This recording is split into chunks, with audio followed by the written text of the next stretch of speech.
Welcome everyone to episode 23 of Twitch Tales, Latent Abilities.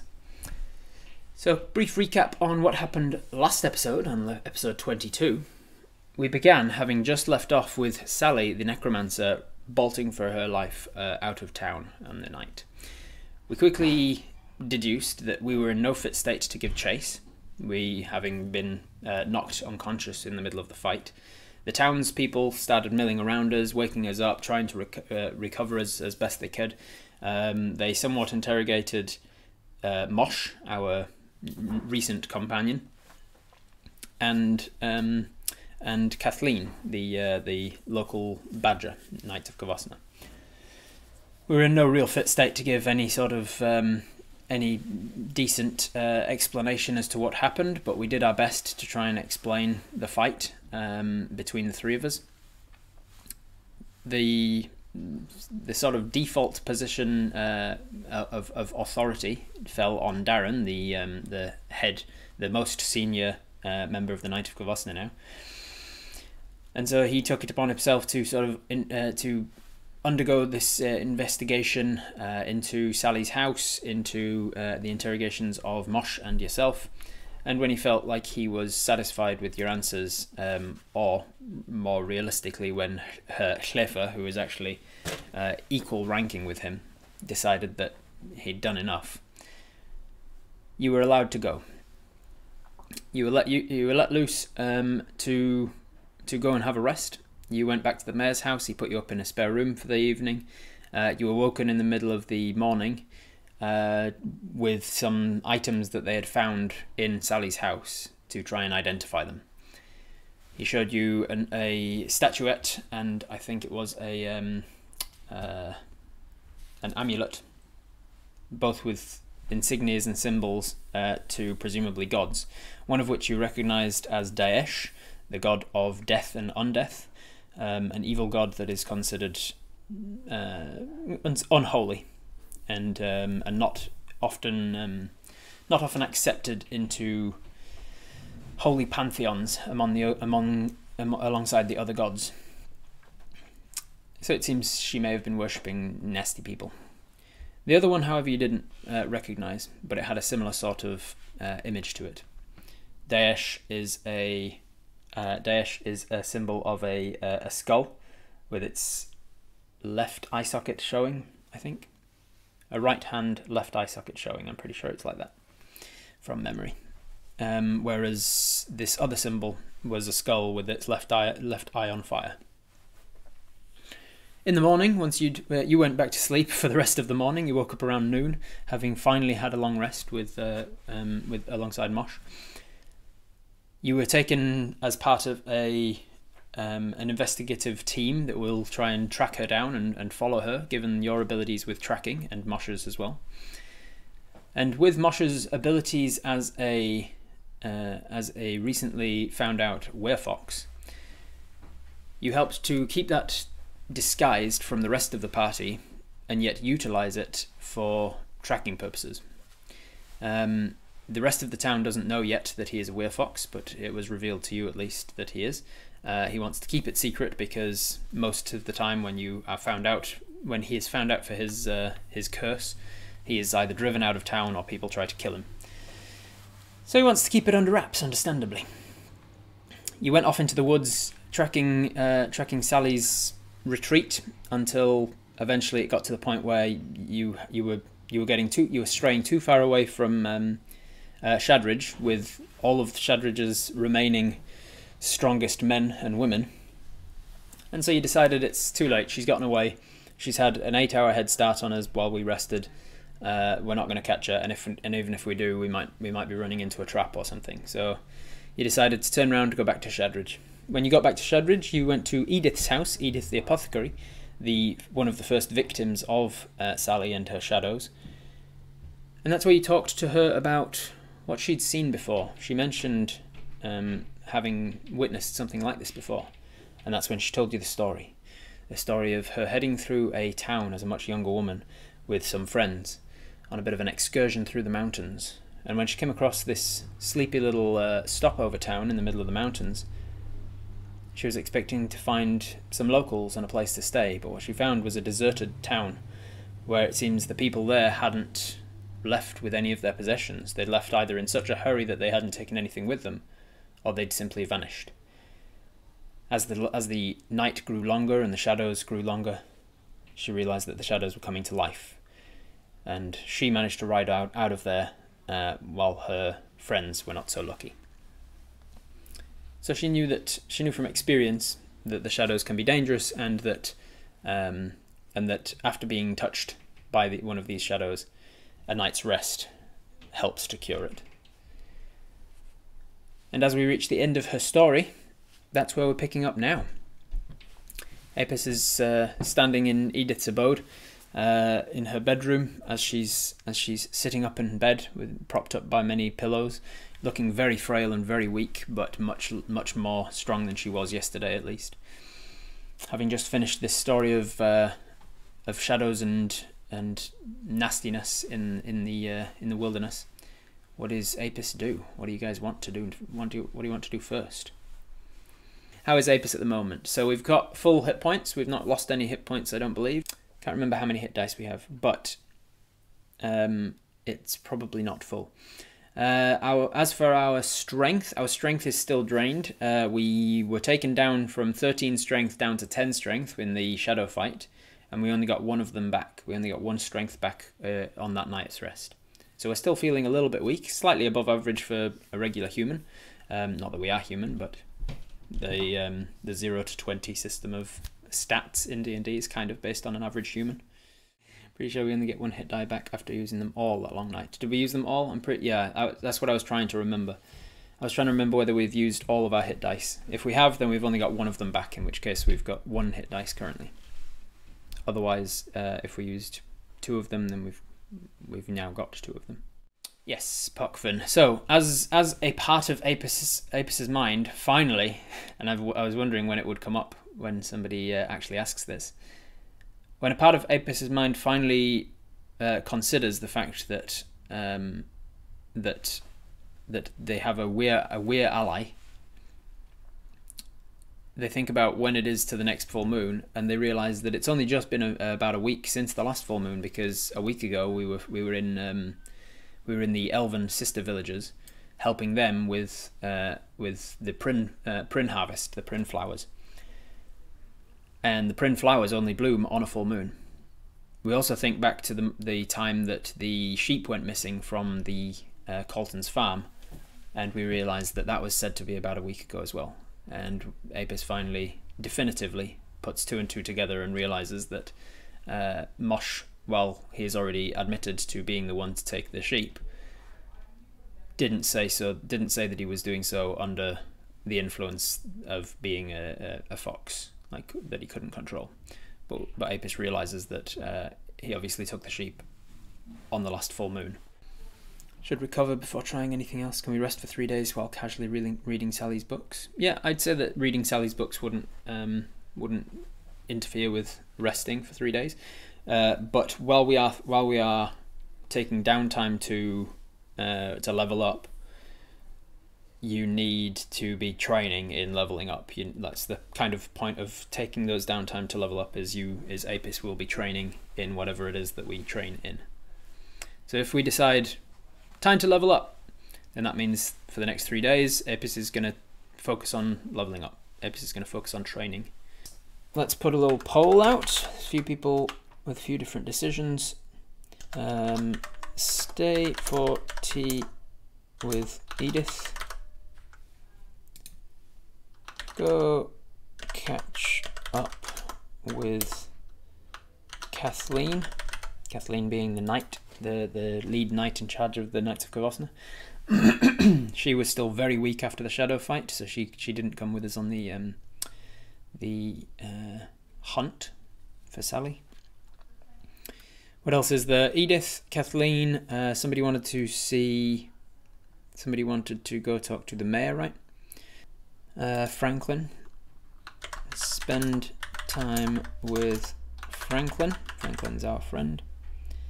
And anything else? Anybody else? Anything else to do? There's one more option. Mosh. Spend time with Mosh. There we go. Let's make Mosh level up with us. Mosh will not level up in the same way that you do because of reasons that I won't go into yet. Mel, however, will. So whenever you level up, Mel levels up. She was designed from the start to be your companion throughout the entire campaign if needed, or until she dies. Because just as a way of keeping a one-person campaign from getting too overbalanced into a TPK. So Mel is designed specifically to level up with you. But Mosh is not a companion in that sense. He's an ally, and he will level up over time, but it's not that he levels up at the same time that you do. Alright, so with 59% of the vote, people want to go catch up with Kathleen, followed by only 17% for staying with Edith. So the vast majority of people agreed to go and catch up with Kathleen, rather than Edith, Franklin, Mosh, or the mayor. So after hearing the story from Edith, we tell Toria that our plan is to go and catch up with Kathleen, make sure that she's okay as well. After the fight, Toria says, "Okay, that's fine. I'm going to stay here with Edith. I'm going to make us some dinner and just make sure she's okay." And you sort of nod and awkwardly leave. Apis' social battery not being the easiest to recharge, so you sort of awkwardly leave Toria and Edith after saying goodbye, and we head out. Where would Kathleen be at the moment? She was possibly with us in Edith's place, so she leaves. I'll say that she was there and she leaves with us, and we just sort of walk and talk along the street. Kathleen recovered decent, I think 2 or 3 strength points from memory, so she's starting to feel a little stronger, but she's still way below average for a human. She's quite weak. She's no longer wearing her armor plating at all times because it's too heavy to carry around all day. How are you feeling? I'm feeling much better, but I've a long way to go. I'm on the road to recovery though. That's good. And you're coping well with, like, not just feeling, but like you're coping. She says, yes, it's a loss. Warren was a really good kid. He had quite the high prospect. He could have been something. He could have really been something. It's a shame, but it's part of the job. I don't look forward to telling his parents when I get back to Fondurg, but it is what it is. And Paul, of course, as well. Paul was a sad loss, of course. He had a wealth of experience. We were not even halfway through building the barracks and building the presence of the knights here in Shadridge, so it's a huge setback to lose Paul in that way. But I feel like my path is set out for me now, at least. I know that my place is here. I know Shadridge better than anyone in Fondurg could, and I am the ranking member of the knights here, so I suppose it's fallen on me to take over where Paul has fallen. It's a lot of a responsibility, but thankfully I think the town will be working with me on this. What happened today while we were away? Like, where we were? Not much. There's a lot of rumours going around. I held a meeting at around late afternoon, just outside the town hall. There were too many people wanted to attend to fit into the town hall, so I just held it on the steps alongside the mayor, and we discussed everything that had happened from start to finish. We took it only just finished from mid to late afternoon all the way until you got back, so we must have been standing talking for hours. We were just answering questions as they came up. We explained our initial suspicions on you and why we were suspicious. We also explained the reasons why I now trust you and the ways that you earned our trust. it was exhausting, but I think it will put a stop to the rumours that were going around, and while it won't help bring anybody back, it will help to get closure, knowing that as far as we're aware, the shadows are gone. We've asked that people stay together in groups of 3 for the foreseeable future, but if there's no return of Sally or the shadows for a while, I think we can start to return to life as normal gradually. Miss Warren already. Can we go pay respect to the funeral pyre? Yeah, I think that makes sense. We're just walking through the streets as we talk anyway, so we sort of Apis says, can we go pay our respects at the funeral pyre? I never actually got a chance because I was otherwise tied up. And she sort of sniggers and yes, of course, yes. And she starts leading the way down towards where the funeral pyre was. I'm sorry about what happened. Yes, as am I. And I'm sorry that you were caught up in it in the way that you were. No, I understand. I probably would have done the same in your position. I could see why I was looking suspicious, and I apologise for my part in it again. It's fine. You've normally a discretion like yours would take on community work or time in the stocks, but I think you've served your penance. And she sort of laughs about all that you've been through together. Can I ask what's Darren's deal? He's a bit much at times. And she says, yes, he means well. He's a fantastic knight. He really does show a lot of promise. He's very good at what he does and very keen eye, very sharp mind, but not so good with people. He's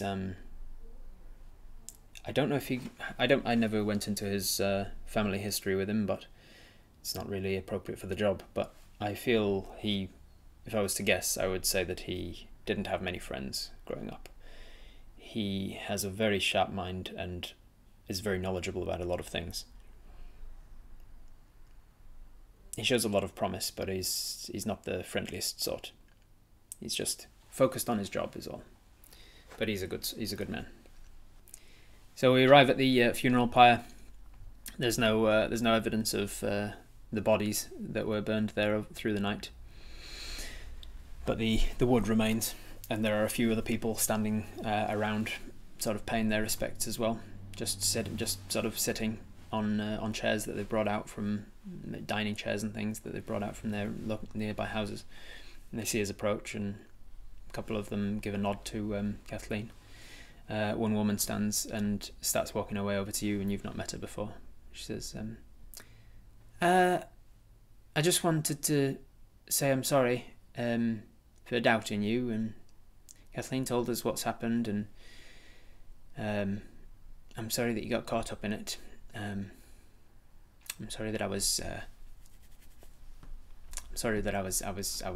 one of the people that was doubting you. Say, thank you. Given the circumstances, I understand, but I'm just glad everyone knows the truth now.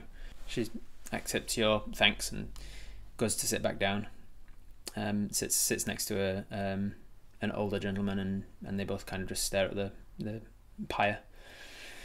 We turn to Kathleen and say, may Warren find the rest that he deserves. Do you still want me to help you out while you're getting things running again in the town? And she says, well, I suppose I'll need all hands on deck. Everybody in the town will have to be helping in that respect. We'll need to rebuild some sort of new location for the knights. Maybe even, I was considering perhaps even Paul's house. It could be a good tribute to him. I'm not sure. I'll have to think it through. We'll have to have some jail, some sort of stockade. Perhaps a courtroom of sorts. There's lots of work that needs to be doing, and I'm much too tired to think about it now. But yes, short answer, probably yes. I'll need your help at some point over the next few days, weeks, however long you wish to stay around. Of course, you're not obligated. You're not a knight of Kvosna. And she kind of looks at you with a laughter as she says that. You're not a knight of Kvosna. Of course, if you wanted to be, I'd be more than willing to to be your reference for recruitment, but I'm not putting any pressure on you, of course. You have a good eye as well.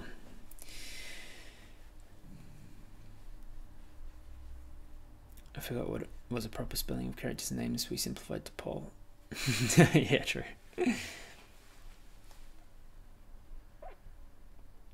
You can count on me, Kathleen. I apologise once again for my impetuous fib. Think no more of it. It's water under the bridge at this point. Has Sally's place been searched? And she says, oh yes, thoroughly. I was searching it a little before, after you left, but before the meeting. And I realised that Darren and Hleffer had done a very thorough job already. They found a secret compartment of the attic, an entirely different room. And up there is where they found the statuette that they brought to you. Can I ask, is there a reason you were installed near Shadridge in the first place? She says, what do you mean? Like the Knights, is there a reason that you were sent here? She says, well, it's part of what the Knights do. It's this is a frontier town. There's significant dangers in the wilderness of any sort of frontier town. Knights of Kavosna, we are vowed to protect. Do you know much about the religions? With a 16, you say, I know a little of the pantheon. And she says, yes, well, you know Kavosna, and you say, aye. And you say, well, he's a god of protection. He's a god of the war domain, but his primary focus is in protection. So the Knights of Kavosna are protectors. We are sent to frontier towns as one of the many things that we do, to be stationed in protection of the town.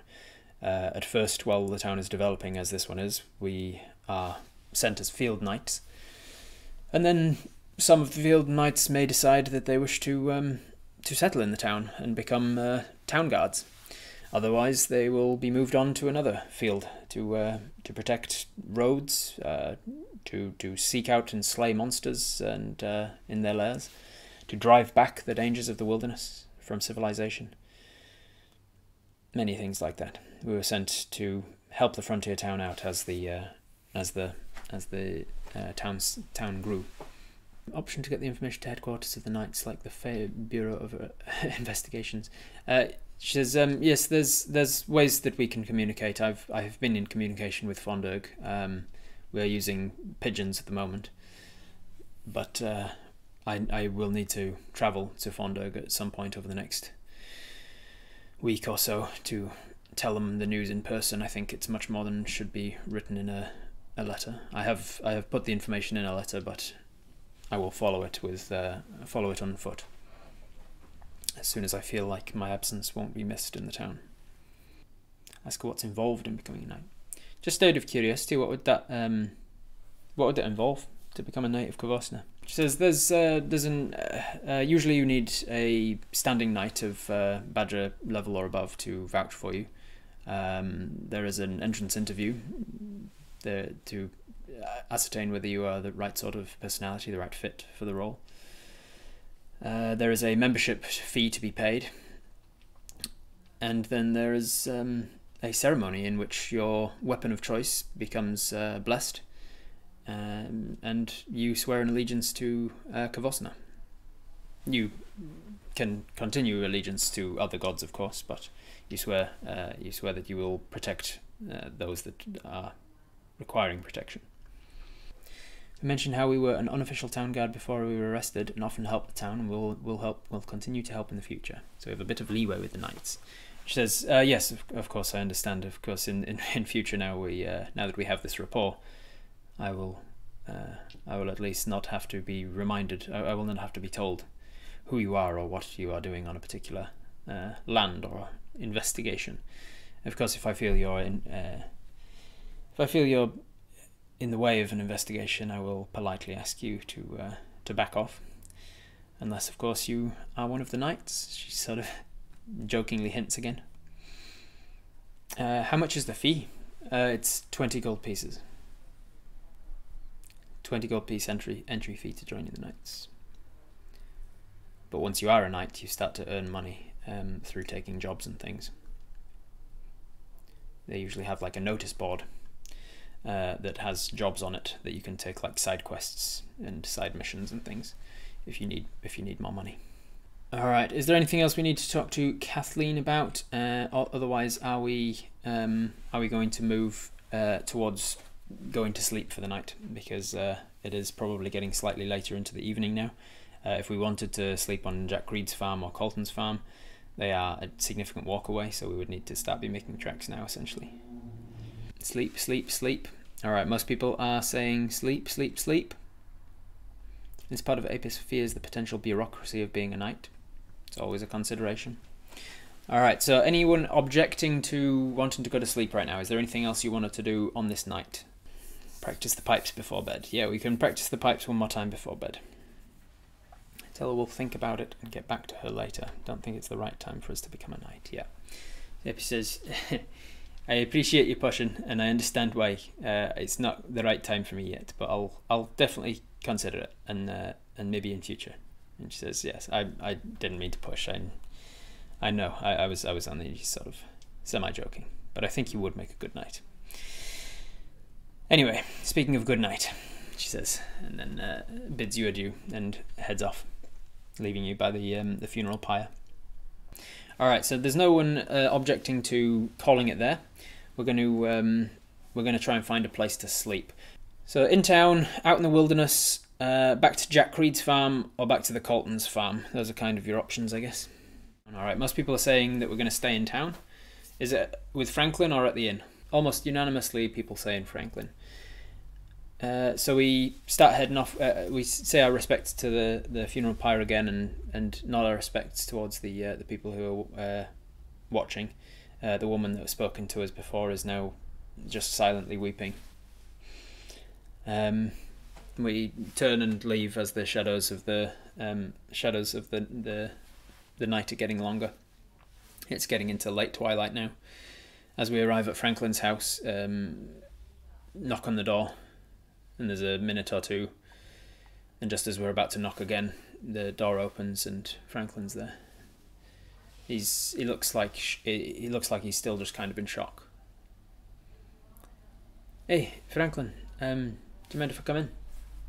No, come in. He opens the door wider for you. You come on in, and he closes it behind and puts a little dead bolt across. I don't feel like wandering all the way back out to Jack Creed's farm. Do you mind if I stay here? And a look of relief crosses his eyes, as if like not wanting to be alone for the night had been his main concern, it seems, right now. Please be my guest. I'll put the kettle on. Do you want a cup of tea, or it's getting late, but maybe a beer? I think I've got a beer somewhere. Maybe a couple of. I think I've got a small barrel tucked away for a good special occasion. Could put some food on. Are you hungry? Seems like he starts busying himself. His mind, you can tell, is somewhat absent right now, understandably, but he's busying himself in the kitchen, trying to be a good host, and finding that that's the best way to keep his mind off of things right now. How you doing, Franklin? Do you need to talk about anything? If you want to talk, I'm here. If you don't want to talk, and he goes, I'd rather, thank you, but I'd rather just not talk about anything right now. Anything like that anyway. Tell me about your travels, eh? You say, hey, no worries. So did I ever tell you about Diggins Temple? And you start to launch into a story of some sort. You start to tell him something of your past to try and just take both of your minds off of the events of the last couple of days. And especially him, he's almost like back to himself within half an hour or so. You're eating some relatively nice home cooked meal, just basically meat and veg. You're eating a nice home cooked meal. You're drinking something that he's cracked open from a small barrel of. It's got like about 4 or 5 pints in it, and you're telling some stories. And he's sort of laughing and gasping in the right places and such. Panpipes would distract him. Yeah. End of the night though, eventually he's sort of nodding off in his armchair. You've retired from the dining table and headed over to a couple of comfortable armchairs, and he lights up a pipe and he smokes in front of the armchair while you finish your stories. He tells you one of his before he settled down to become a baker, and he tells you about one time that he tried his hand at being an adventurer when he was younger and daring, and like he was about 17 and he went out with a group of friends and they went into a cave and it was very exciting. They didn't actually find anything in there, and there was no monsters that attacked them other than like a giant centipede that dropped off of the roof, and one of them had to crush it with a rock. And it was like very exciting, and but it was a bit too, even that much was a bit too dangerous, and he realized that the adventuring life wasn't really for him, and went home and always really wanted to go out on another one. He knew that he would eventually, but never really happened. He just assumed that he would eventually go back out on another adventure, and everybody just kind of settled down and started getting real jobs and things, and other adventurers would come through and he'd help his dad with his bakery, and other adventurers would come into the bakery for food, and he'd hear stories from them and sort of live through them as proxy, and just kind of enjoyed the quieter life, having all of the stories from the adventurers in the truncated amounts, without having all of the nights of actually being out there on the wilderness and nothing happening for days on end, and then all of a sudden your life's in danger. And he realized he much prefer it in story form. So eventually his pipe goes out. He decides that it's time to retire to the bedroom, and he tells you where his the spare room is, shows you the washroom, refills the wash basin for you with some hot water from the kettle, and then heads to bed and says he'll see you in the morning. Mel, meanwhile, when we went to Franklin's place, buzzed around in the streets of Shadridge, and settled down somewhere in a bed of flowers, probably in Edith's garden, because she had a lot of herbs and things growing in her garden. You have a long rest. You regain all your spells and everything that you would have cast. I don't know if you'd cast anything that day. You regain any hit points. I don't think you'd lost. You regain one more hit dice, and more to the point, you regain 3 onto your strength, which takes you back up to maximum. You're 13. So in the morning, rolling over and stretching, and you realise, oh wow, my muscles are sore. Oh boy, ow. Yep. Oh boy, those muscles are really sore, but they've grown a lot overnight, and you are back up to your regular strength. Full hit dice now. I think we might be at full hit dice as well now. So you are back to 100% of what you were before all of the shadow fight and such. Just Hulk punch the lantern off the side table. Just stretching. Bam! Oops! Alright. So, this is the first day that you can choose to make the first day of your downtime. If you should choose to level up right now, then we are going to be spending the next 3 days leveling up. Apis is going to start training, and we're going to spend time in Shadridge. Just like you can spend most of your day actually training, but you can also spend any other downtime during the day catching up with people, helping Kathleen with regular jobs around the town that need doing, just general helpful, useful stuff around town. Is anyone against leveling up? Is anybody for the idea of doing something else instead before the level up? We should stretch now that our muscles are back. Would do a Dex +2, I guess, if we stretch well enough. Yeah. Level up, training montage, helping the gods clean up the buildings. Do. Reading the books in the inventory. Do we still need to carry them around? Yeah, they're kind of reference books more than anything else, so you won't remember the entirety of a reference book. They're books that are designed not to be read cover to cover, but rather turned to when you find a herb that you don't recognize, and you go, oh, what's that herb? Kind of looks like that. The leaves are kind of like that one. It's probably an Amethicus berachicus dust, and it's poisonous unless it's cooked, and it tells you information about it and stuff like that. So yes, you will need to carry the books with you. Alright, level up time, everybody. Level up. Apis is about to level up to level 4. Which means we need to take a pause from the narrative and start doing mechanical things. Poll! There's going to be a series of polls happening. Level up! We've got 5 options. These options were narrowed down to these 5 in my Discord. So if you want to be involved 100% in this interactive D&D game that we're telling, it's not only on Saturday Twitch Tales that you need to be involved. You should be involved in my Discord as well, because there's a channel there specifically for Twitch Tales where people hypothesize about ideas. They discuss certain options and paths that they can be taking, and they talk it through. So it's always worth joining the Discord for that purpose. The 5 options that we are going to have are going to be given to you in a poll form. You're going to have 5 minutes to discuss, to choose them, and then the one with the fewest options at the end of 5 minutes will be eliminated, and then we're going to have the same 4 options given to you for another 5 minutes. We're going to do this until we are down to a very clear winner, until one of the options has more than 50% of the vote. It's preferential voting. Alright, so the first option on the thing, in no particular order, just from me remembering which options are, is at level 4, Apis gets an ability score improvement. So we can take 2 points to one of our abilities. Dexterity is our primary ability as a ranger, so Dexterity plus 2 is the first option of what we can take. Instead of taking an ability score improvement, whenever you get one of those when you level up, you can instead take a feat. Feats are just like lots of weird, different, cool things that you can do. Maybe it's a couple of different spells that you gain, or maybe it's new abilities that you have. The first of those feats that it's from memory is one called Fey Touched.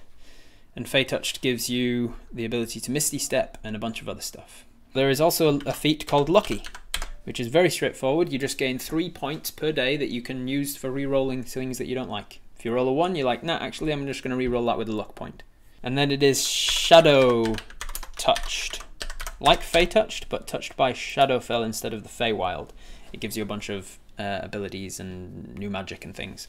The next one and last one, last but not least, Dwarven... I put Dwarven Touched. Dwarven Fortitude. The time starts now. We get to pick again at level 8. Yes, we do. So you get to pick levels. You get to pick a feat anytime you get to an ability score improvement, which is at levels 4, levels 8, level 12, level 16, and level 19. So you will get the chance to take Dex plus 2 or one of those feats at level 4, level 8. So it's about which one do you think is most important for Apis to have right now. All right. Dexterity plus 2 has come out with 50% of the vote. It is not a majority yet, because for all I know, the people who didn't vote for Fey Touched or Dexterity, if their option wasn't available, they would have all voted for Fey Touched, which would have taken it to an exact 50% vote. So with that, we're going to have to go to round 2. We're going to go Shadow Touched and Dwarven Fortitude. They're out of there. I'm going to repeat the thing with Dexterity plus 2, Fey Touched, and Lucky. So we do get a Misty Step if we take Fey Touched. We also get Misty Step as a part of being a Horizon Walker at level 5. I have said that if by level 5 we already have Misty Step when we get it again, I will allow you to choose a different spell instead. So we won't be doubling up on Misty Step. If it is the case that we take Fey Touched, and then we also have Misty Step again, it won't double up. I'll either give you an improved version of Misty Step as a way of acknowledging that you've got it twice, or I'll give you a different spell. Alright, here it is. With 53% of the vote, 53% of the vote, we've got Dexterity plus 2 taking the win. We also had 40% of the vote voting for Fey Touched and 8% of the vote still voting for Lucky, which is fine, because if Dexterity had still not got above 53, then Lucky would have disappeared and it would be down to a single choice, Dexterity or Fey Touched. So unfortunately, even if the 8% that voted for Lucky had voted for Fey, Dexterity still took the lead. And this is why, when you were dealing with such small numbers, we only had 40-ish people voting. With such small numbers, if you wanted to be involved, you got to actually get your vote in. Every vote counts. As it is, Apis decides, well, doesn't really decide, but Apis is not touched by the Fae at this level. They are not in this way anyway. They decide that they are going to become more dexterous instead. So that will mean, I don't know if Spidey's still in the chat, but it'll mean that I'll need to update this. My AC I actually can update as needed. So your AC will go up to 14. Your dexterity will go up to a +3 modifier. What else? Anything else on this? Nothing else on this page will change, but the battle map page. Below me here, you can see the longbow +6. That'll be a longbow +7, so it'll be slightly easier to hit with your longbow. It'll do piercing damage of 1d8 +3 damage. And I think that's it that will need to be changed. And then obviously the 13 armor class over there will need to be changed to a 14 as well. Alright, congratulations to Fella and the rest of the Dex +2 campaigners. Commiserations to Cat for this particular level up. Maybe at level 4 we'll go through it again. But then again, Apis has still got Dex +2 that they can take at the next level up as well, the next level 8. Alright, so Apis is going to spend the day deciding to... Apis wakes up feeling like the memory of the fight is still going through their head. The memory of the having to shoot arrows at the shadows, having to shoot arrows at a retreating necromancer. Not to mention the arrows that Apis has fired over the last couple of weeks at vampire plant monsters, goblins, ogres, all kinds of all manner of different things. Apis has had to fire their arrows at owlbears and giant elk and deer out on the hunt. Apis has been hunting with a bow and arrow for quite some time, but finally decides it's time that I put a little more practice into it. Not just practicing on the field, out actually in the real world, but going to a practice range and actually taking some shots. It's been a while since Apis has put some practice for practice sake in. And so they set off out of Franklin's house. They say goodbye, have some breakfast with Franklin, say goodbye, and set off out into the wilderness to start practicing. So Apis decides that they meet up with Mel and tell him, hey, I feel like helping out. I feel like practicing a little of my arrows again, a little of my shots, maybe a little bit of my stealth as well, and dodging things. I've been attacked a few more times than I would like to think recently. I need to practice my being a little more nimble on my feet. I'm feeling a little light and a little lighter for some reason, a little more nimble. I don't know what it is about me this morning, but I'm feeling a little bit lighter. I think it's a good time to have a little practice. So they start heading off back towards Jack Creed's farm. As you get there, there is an interesting sort of a buzz in the air, literally, from all of the bees on this apiary. You're interested to know why it sounds a little different to your ear. And you're not sure why. You ask Mel, what's going on? And she says, there's some sort of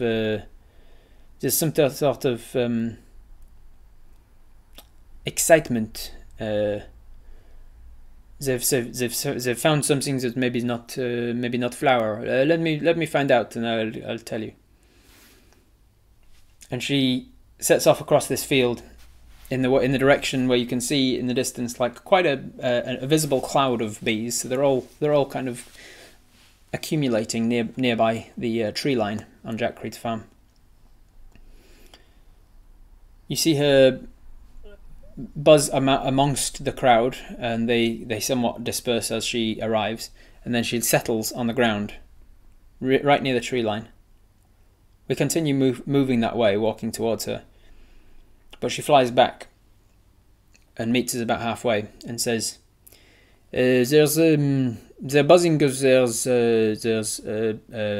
an item, a box, by the tree, the bottom of the tree." And a box? What sort of a box? Like a wooden box. They found it when they were buzzing around trying to find some flowers and more nectar. I don't know. Come and have a look. So Apis walks over, and they see a very small wooden box, kind of like a snuff box, something that would fit into a pocket.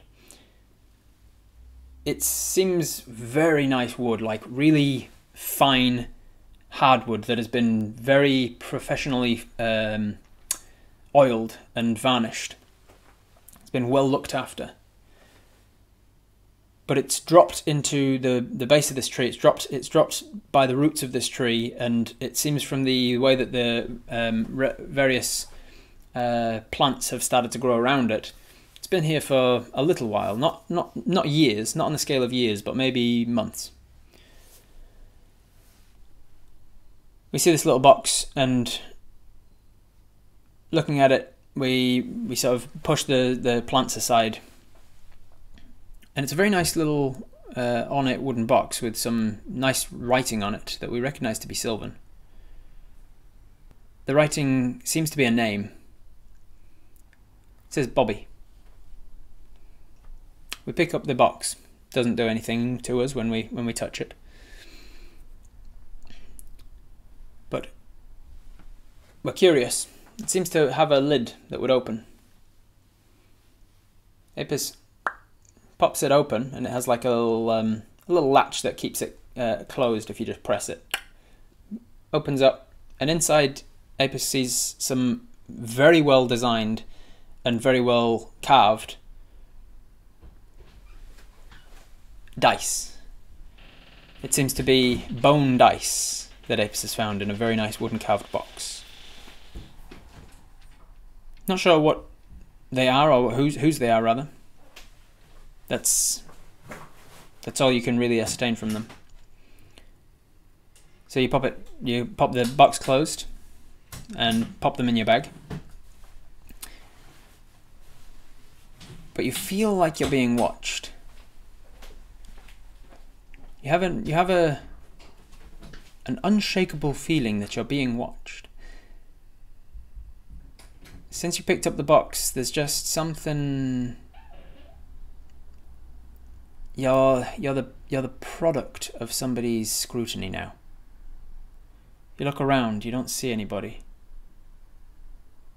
There's just a feeling that somebody knows that you have these now. And you don't know why. So you don't really think too much more of it. Instead, you head over to the side of a very large tree and start to scratch in a bit of a target for yourself. And you walk several paces back and start taking your shots and practicing your arrows. The rest of the morning goes by without issue. You're practicing. You feel like you're getting better. You're keeping your skills honed, if not improving. You stop for lunch about halfway through the day, and then towards the evening you get that sense coming back again that something's watching you. And you look around, you can't see anybody else. There's Mel, there's you, there's the bees. You try and shake it off and go back to firing again, but it's distracting you. So this time you think, what if I can hide from it? Whatever it is, what if I can hide from it? And so the rest of the evening, without really meaning to, you spend trying to practice your stealth. Practice sneaking, practice like hiding around corners and trying to see if there's any position on this farm, behind the farmhouse, behind the barn, behind inside the house, upstairs, downstairs. Is there anywhere where the feeling lessens? If anything, it grows over time. As you've spent an hour walking around the farm trying to hide and trying to find a place where it feels like you're not being watched, it's just grown and grown. Eventually, there's a feeling like there's almost directionality to it. You're not sure why you're feeling this so strongly. It's being watched is not a thing that should feel that tangible, but it does. And before you hear the voice, you already know who it is.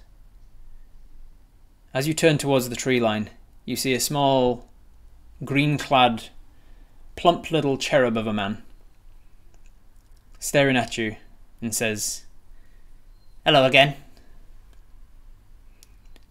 And you see the little shit, as you have dubbed him, staring at you from the tree line. He's sitting on an upper branch as we look out across the field with our bow in hand, and we realise he's sitting on top of the tree that we were shooting arrows at before. Apis draws out an arrow and knocks it and pulls it back and fires it, and it slams into the tree, basically smacking across right in the bullseye. And he smiles and giggles and says, "I think you found something of mine. I've been looking for it for a while." And then he just like swan dives off the front of the branch that he's sitting on, almost toppling forwards. And then he spins over one full revolution, bounces on the arrow that you've just struck into the center of the bullseye, and takes to the air, puts his hands out to the side and uses them to glide towards you, and then lands right in the ground in front of you. He's only about 2 feet tall. And he looks up at you and says, Some dice I've lost a little while ago. I wouldn't mind them back." "Oh, hello, little shit, Bobby." His eyes go wide as you say it, and he goes, "Oh, that's right. You can speak Sylvan." "Huh. Yep, that's one of them. Little shit's fine, though." Ask him what they look like to make sure the dice are his. Given this impending this impending feeling of somebody watching you ever since you touched them, and then a magical fey creature appearing to say, "I think you found my dice." It's still not clear that it's actually his. "What do they look like?" He says, "You know what they look like. I bet you don't know what they're made of, though. They're made of dice." "Roll for them." "Dragon bone?" He says, No, not dragon." So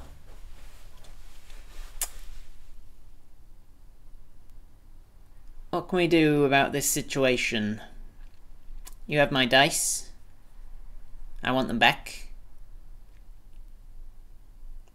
What do you guys want to do? Do you want to just give him the dice? Do you want to play him for the dice?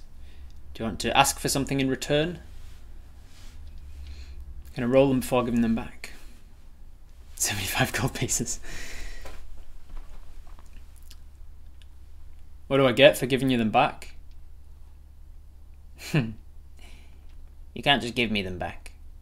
They're yours now. But I want them. What do you mean? They're yours. That's how this works. But I want them back. So what do I get? What do you want? A panpipe dance-off. How did you lose them? How did I lose them? I guess if I knew where I lost them, I wouldn't have lost them. So I don't remember the time that I lost them, but given that you've found them here... He looks around. When was I last here? Oh. I know how I lost them. You don't need to. Why do you want them back so badly? What do they do? They're my favourite dice, that's all.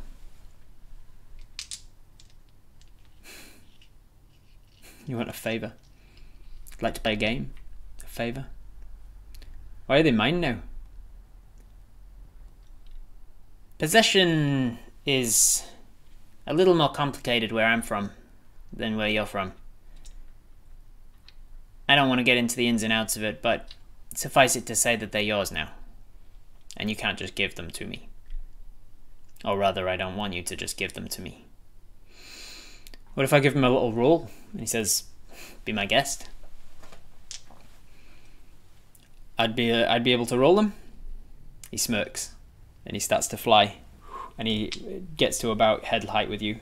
And he goes, roll them. Can we sell them? What about if I sell them to you? And he goes, not for these.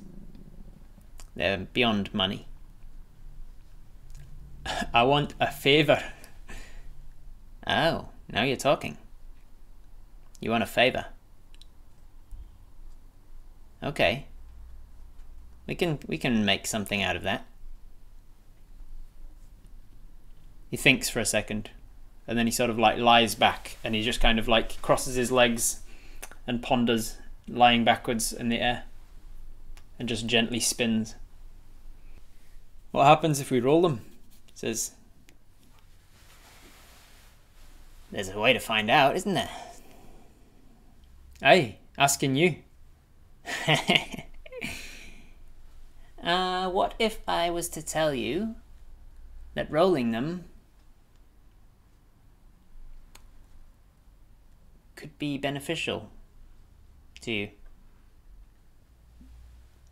Ask him to be our companion for a year and a day. So Apis says that, even if it is a joke, and says, what about if I ask you to be my companion for a year and a day? And he says, you could ask, but I'm already taken. Flattered though, but taken. Those are your options of what to do with them. Roll them, destroy them, ask for a nondescript favour, play him for them, /bet, or ask for something specific. What do you guys want to do with these dice? How many dice are there? 7. It's a set of 7 polyhedral dice made out of ivory bone. Alright, with 56% of the vote wanting to roll them and 31% wanting to ask for something specific for them, so Apis gets them out of their pocket and they open them up and they get them out. And Apis walks over to the top of an overturned water barrel. And this guy, his smile appears on his face and he starts to float on over next to you. He says, as you go to roll him, he goes, wait. You gotta want something first, otherwise you're just gonna roll. What do you want? What do you want to know? Or, more to the point, what do you want from the gods? What do you think Apis is questioning right now? What is Apis thinking? What's on your mind? What are your worries? Are you worried that this guy is tricking you in some way? Are you worried that rolling them is going to hurt you? You want to know about who orchestrated the goblin attacks? In my mind is my hometown. Ooh, yeah, thinking about Shafgushel, a hometown that was destroyed. Apis says, if we roll poorly, is something bad going to happen to us? And he says, that's a good question. That's the sort of question you need to ask. Roll and find out. What are these dice? What do they do? And he kind of nods. And we let them loose onto the desk. As they hit the wood, we are transported. Not only are they dice hitting wood, but they are hammers hitting bells. They are chimes, they are strings of harps being played. They are wind rustling through trees. They are incountable number of sounds and effects and feelings even. There's emotion tied to certain ones. As the next one hits the wood of the barrel, you feel you feel hunger, you feel exhaustion, you feel anger, you feel happiness and joy, you feel all sorts of different, the plethora of different emotions that can run through a person. The next one leaves your hand and hits the wood, and as it bounces, you're seeing flashes of a newborn baby, and then of an old person pushing a plough. You're seeing a picture of a mountain range and a beautiful waterfall, and then maggots crawling out of mud, and then you don't understand what you're looking at before the next die hits, and suddenly you're feeling cold, you're feeling like your skin is burning, and then you're feeling like you're in a nice hot warm bath and it's relaxing. You're feeling your muscles melt away, all in an instant before the last one, the last couple of dice hit, and suddenly they're all bouncing on the table, coming to rest. And these images are flashing in ways that you don't understand. These feelings, these smells and tastes are racing through your feelings, your senses. They're all focusing in as the dice stop bouncing. You start getting a clearer picture of the ones that they're going to land on, and these images start to blend together into a finite answer to the question of what these dice do. You suddenly realize as the final one lands and comes to rest, you realize that these dice are a divination tool, and that using them allows you to ask a question of the gods, the answer to which may need some interpretation, but you will get an answer. Suddenly, as soon as it came, it's over, and you're left staring at dice on the top of a barrel, and you realize that you have a way to ask a question of the gods. You're not sure how often they can be used, whether they work at all, whether they work 100% of the time, all the time. You're left feeling a little bit dizzy, but excited at the prospect. Stuff him then, we'll keep him. Keep him, mine now. He says, see why I want them back? Yes, I can see that now, Bobby. I think you want me to have them, otherwise I wouldn't have found them. He smiles and gives you a wink, and then says, it wasn't really me that wanted you to find them. I wanted to keep them. But his lordship wanted you to have them. So you have them. And by the way, he also wanted me to give you this. And he floats up slowly, and he puts his thumb out like that, and he starts to just approach you with a smile. What do you do? He's floating towards you ever so slowly with his thumb out, pointing towards your general face. Alright, 58% of the vote say yes, let him touch you. So as Apis is like almost rooted to the spot, deciding whether or not this thing, whether or not to let this thing touch you, Apis ultimately decides, or maybe just hesitates long enough, that he floats across the barrel and presses his thumb right to the middle of your forehead. And as he does so, you feel like you're getting dizzy and tired, real tired. And then your knees buckle, oof, and you don't even remember hitting the ground. Your head swims as your heavy eyelids crawl open. You see that you're on your back on a soft surface with a beautiful twilight sky above you.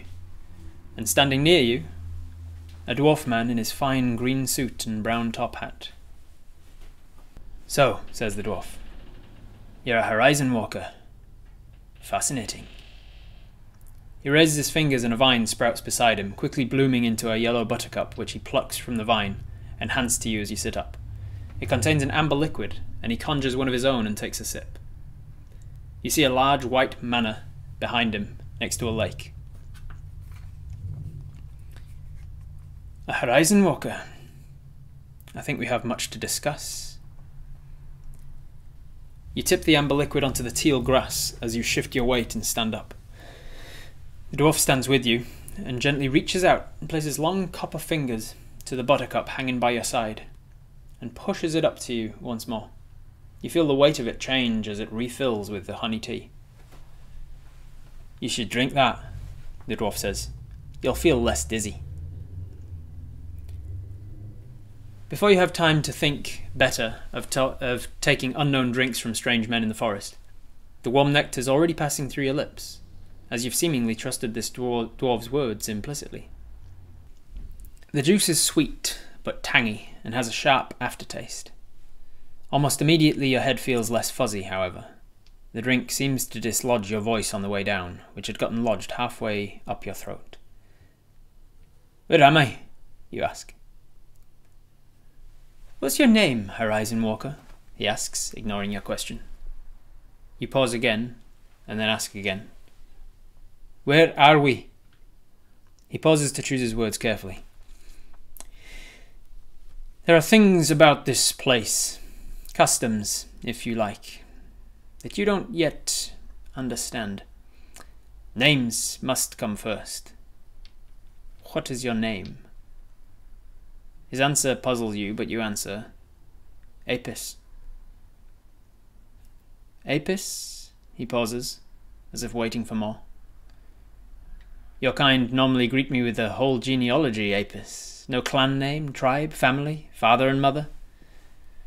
Remembering a dwarven custom for a more descriptive introduction, you offer, my full name's Apis Hive, child of Lurtram and Eldith Hive.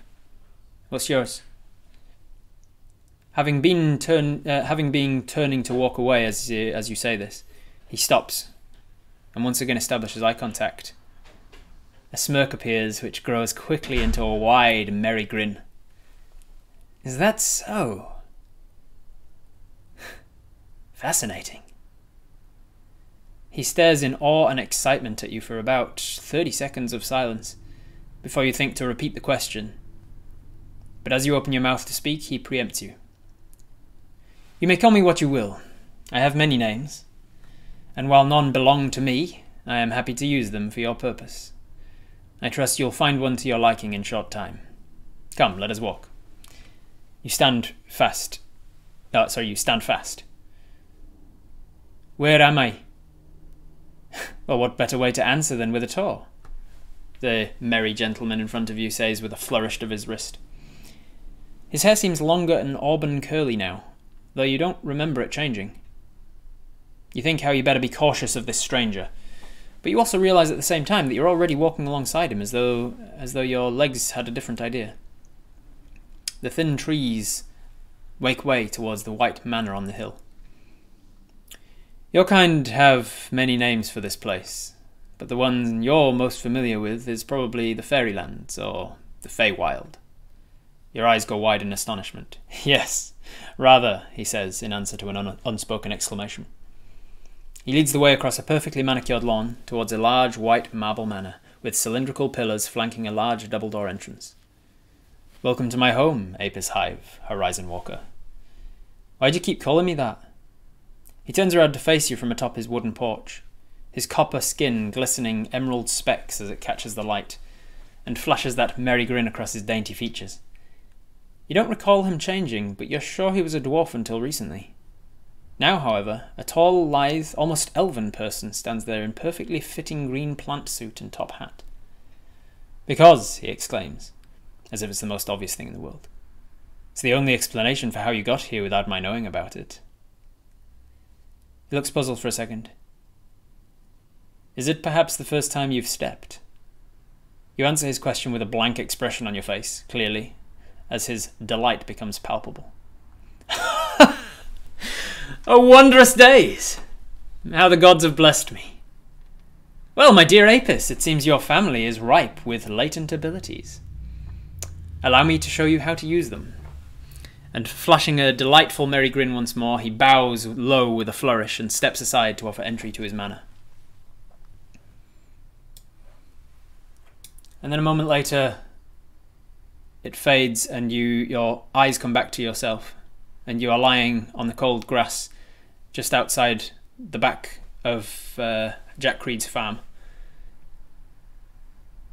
And floating inches above your face, parallel to the ground, smiling an equally wide merry grin, but his with more malicious intent behind it, more malefaction. The little green cherub. Takes a lot out of you to remember things from our place. I think that'll be enough for now. I'd take care getting up, and he starts to float above you, and as you start to pushing yourself off the ground. Take care getting up. You might realise that your arms and legs don't work in exactly the same way as they did before you remembered. He just disappears with a puff of green smoke, which kind of lingers for a second or two. We get to our feet, and sure enough, we do feel a lot lighter.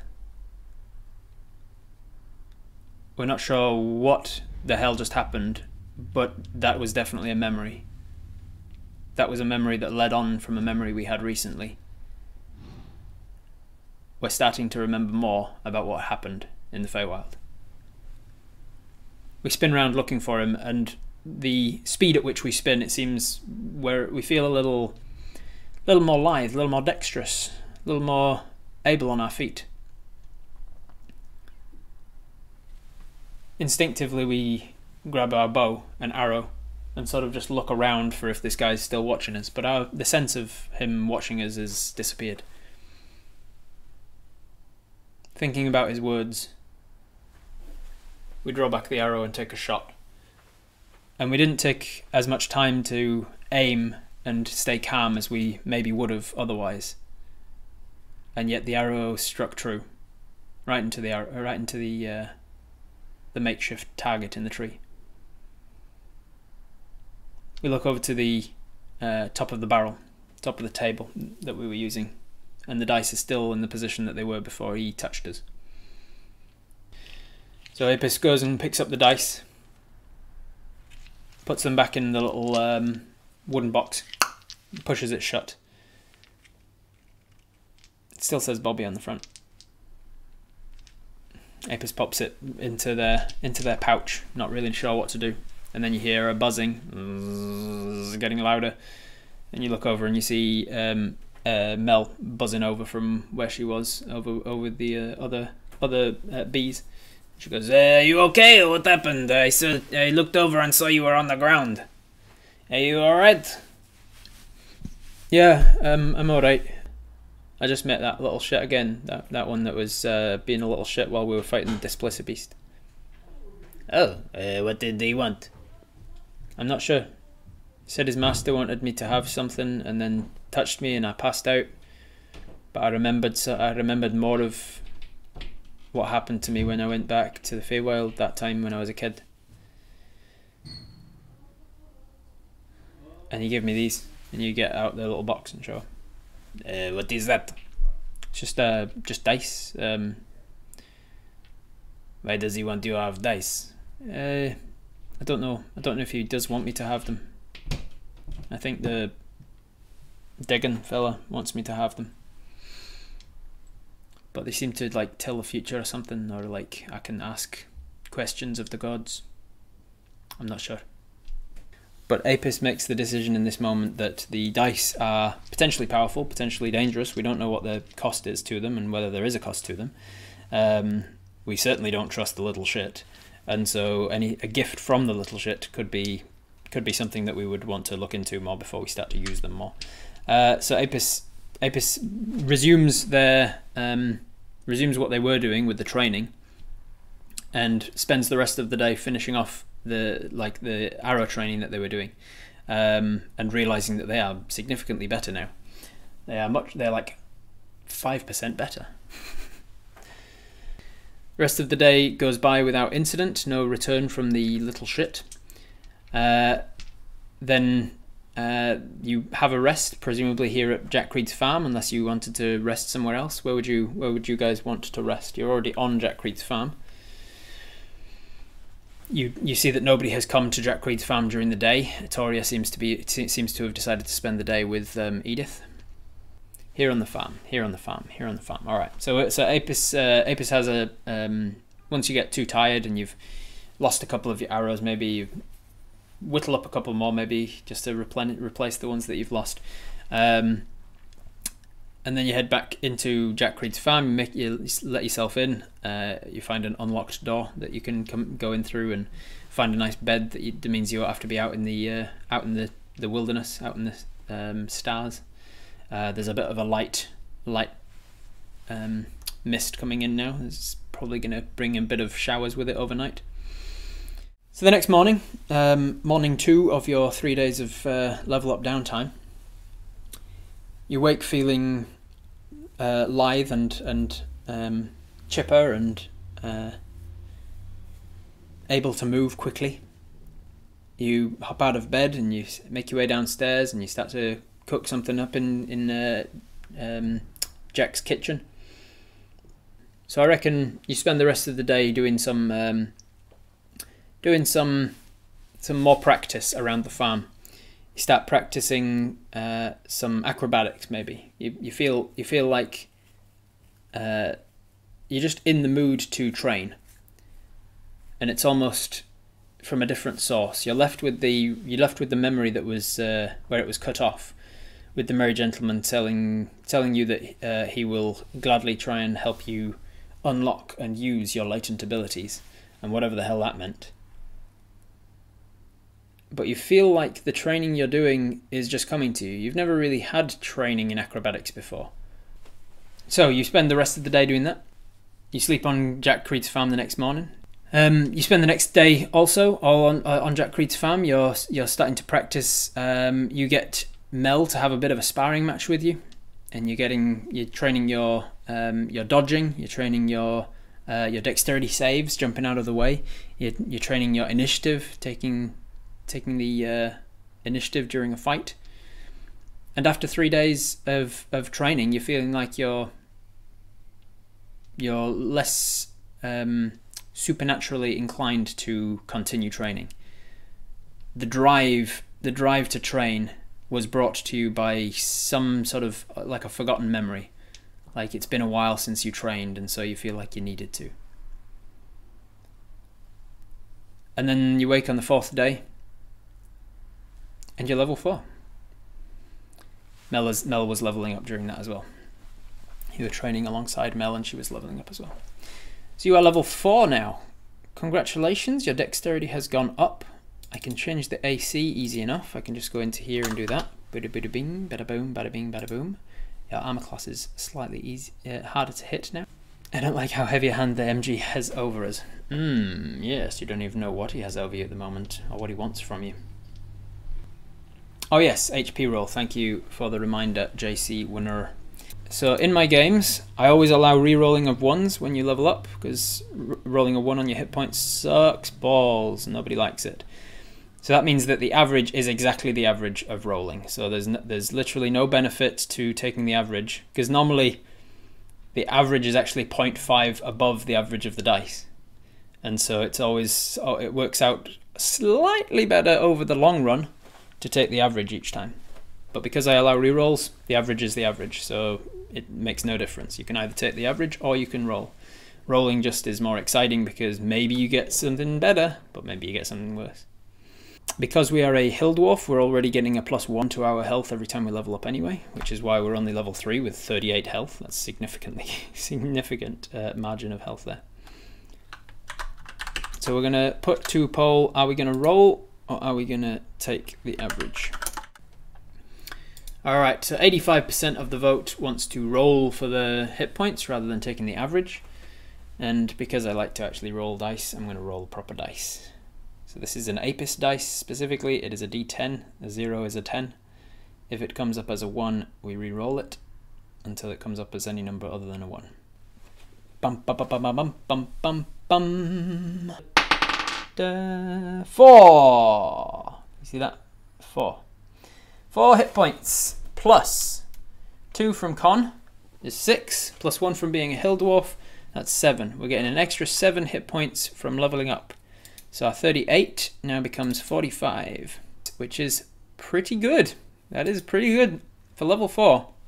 very hardy, strong character. Can take quite a beating. Alright, so we're going to leave it here with Apis having successfully leveled up to level 4. I will get all of this stuff fixed up before next time, and we'll decide what we're going to do about these dice, what we're going to do about helping Kathleen, and which of the plots to pursue next time. It seems like the Great Expanse might be something for a later date. Going back to Oroshel is possible.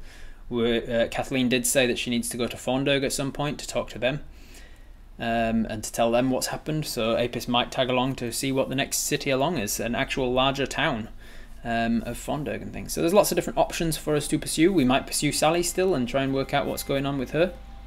Lots of different things to do. Until then, we will leave it there, and I'll see you next week for episode 24. Bye!